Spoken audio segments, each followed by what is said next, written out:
Just wanted to share a short little reading today. Happy Sunday. I hope you're enjoying your Sunday. And I just wanted to see how everybody's been with the whole communication during the COVID. I know that a lot of people are getting angry and arguing and fighting, and that's all I see actually anymore. And I've had a lot of people lash out at me, and you know, it's a challenge for me to not be mean back.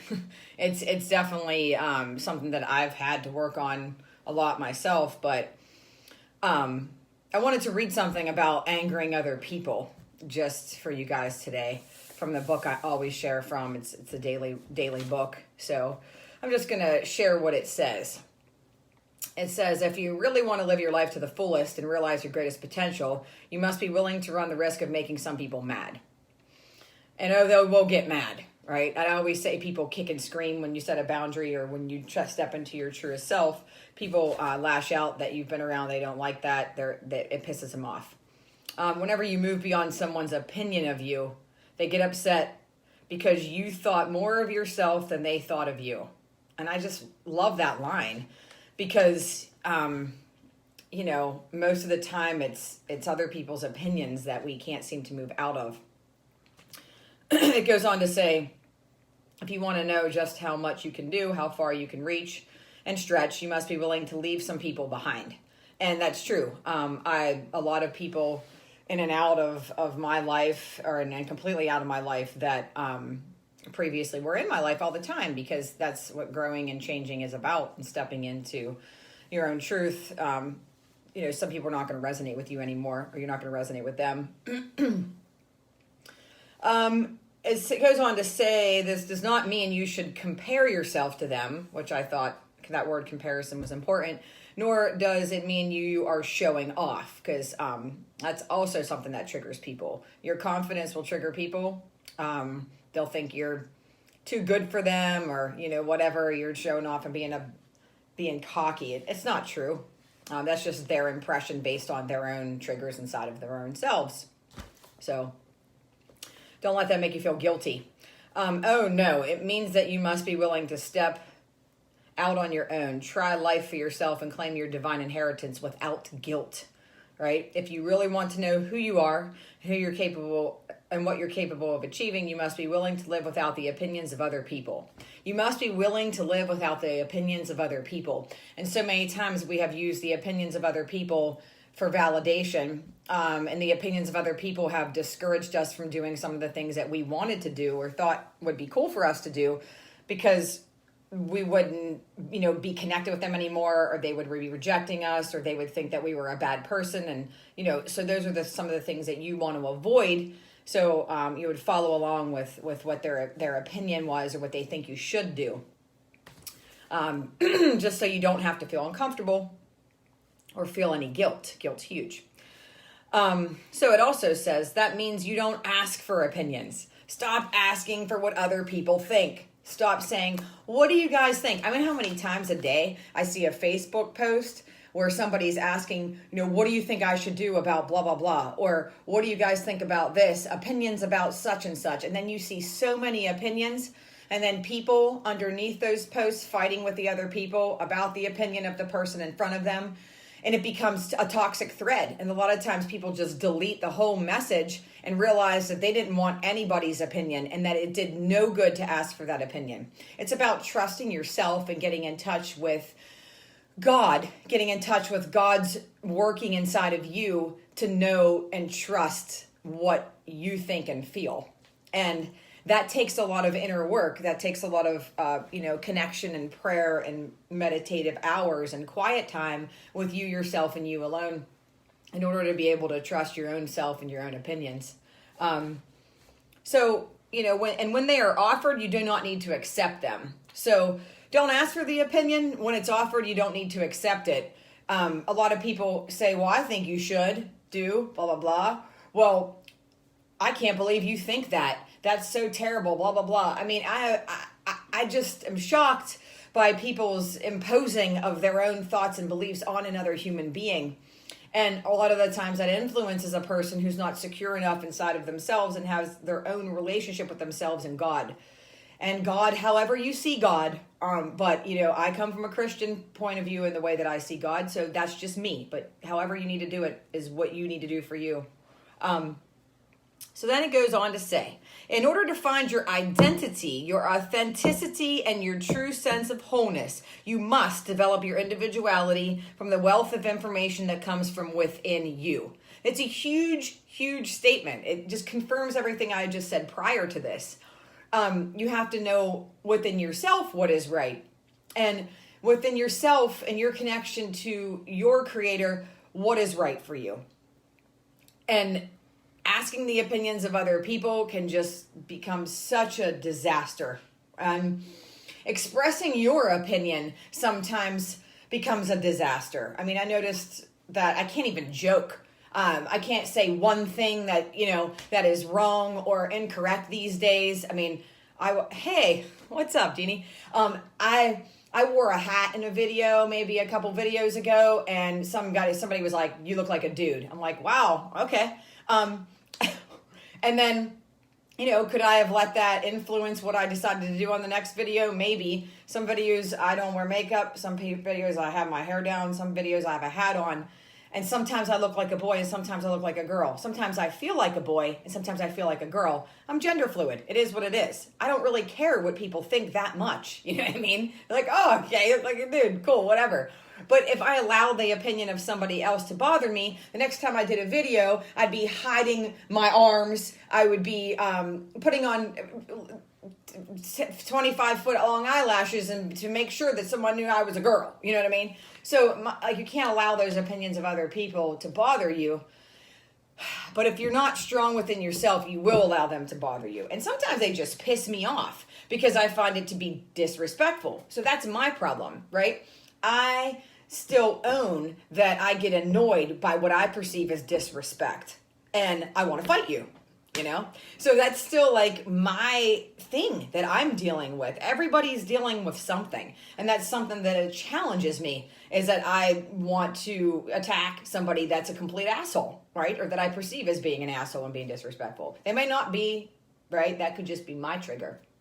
Anyways, so this just goes on to talk about people may not like what you do, may not like how you do it, but these people are not living your life, you are. Until you are willing to live beyond the opinion of other people and without the company of other people, which is key, you will have no idea what your life is about. Until today, you may have been holding on to other people's opinions about you and doing your best to keep people with you and on your side. Just for today, take a risk. Tell somebody what you really want for your life. Tell someone you do not agree with their opinion of you, and then jump into the center of your own life and get comfortable being there, right? So that's another thing too, is when she says that until now you have to be willing to live without the company of other people. Man, that's a tough one. I mean, I almost never lived without the company of other people until after 2017, really, 16, 17. I mean, even, in 2012 when I had more of an awakening, I still was in the company of other people all the time. And so it wasn't until the recent few years that I was able to just willing to be not in the company of other people and be alone. And I don't mean like alone in solitude completely. I mean, spending bulks of your time alone so you can then get to know who you are. It's really hard to get to know your real truth and who you are unless you spend time alone contemplating that. And I did it by prayer and connection with the Lord, and allowing the Holy Spirit to be inside of me and for me to recognize that in me, and that I can have a sacred union with God, and that is where I found my peace and my trust for myself and my love for myself. And also breaking down all of the program beliefs that were in my mind that were running the show from the background of, I'm not worthy, I'm not chosen, I'm unlovable, right? These things all run inside of the subconscious because of our wounds, because of what we were taught, because of the circumstances that occurred in our life. And sometimes religions has contributed to that in the process of our learning and growing as humans. And we have to go back and reevaluate what all that means for us. We have to find our own relationship and connection with God, and not what we were told it looks like, or that it had programmed us to be in fear or be in fear of punishment all the time. All that does is harm people later, and then they're in therapy to try to rework that whole thing and delete all those programs so that they can actually find their own divinity, right?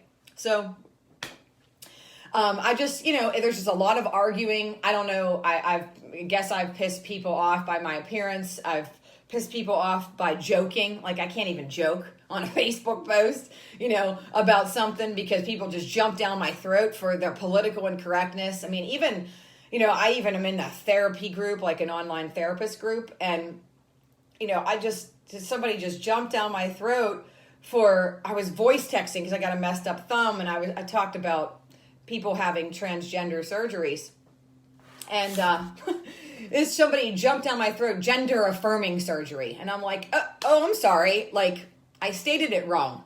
Like, but if this person doesn't know me, but if they knew me, they would know that, I work with people that are, reassigning their gender all the time, and that I have guidelines. My guidelines are at least 5 sessions with me before I can determine that it would be safe and of your highest and best good to go through the change that you're going to go through, which is a major, massive life change. And to make sure that you're not just changing that because of these old programs that we're talking about today, thinking that that's going to be your answer, that that's the solution to all your problems. And then after that happens, you're still in counseling later. I want to make sure that it's the right thing for people. But now, people are skipping counseling altogether, jumping into Pittsburgh and getting hormones, but they still need letters for, surgeries.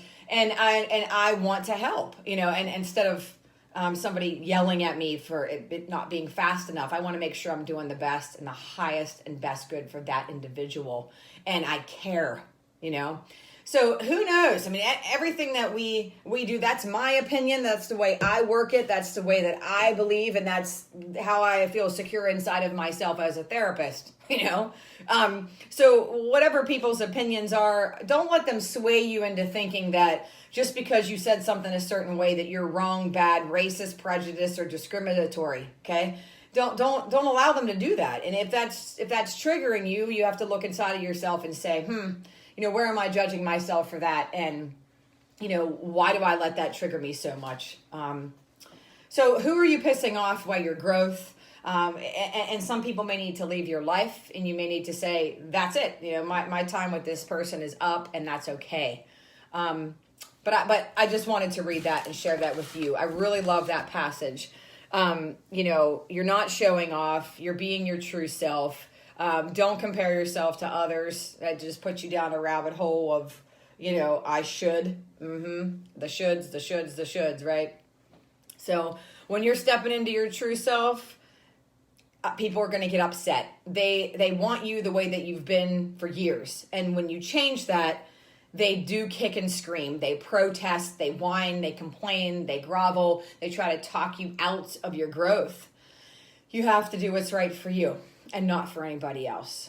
So if you've spent some time in your life doing things for other people, doing things to try to avoid getting abandoned, doing things to try to avoid getting rejected, not doing something because you didn't want to feel the guilt, you didn't want people to be disappointed, or you didn't want to sever a relationship or a connection, and you've kind of abandoned your own self and your own truth because of it, then maybe step into doing the first step for that today. What's one thing that you can do in order to be who you truly want to be?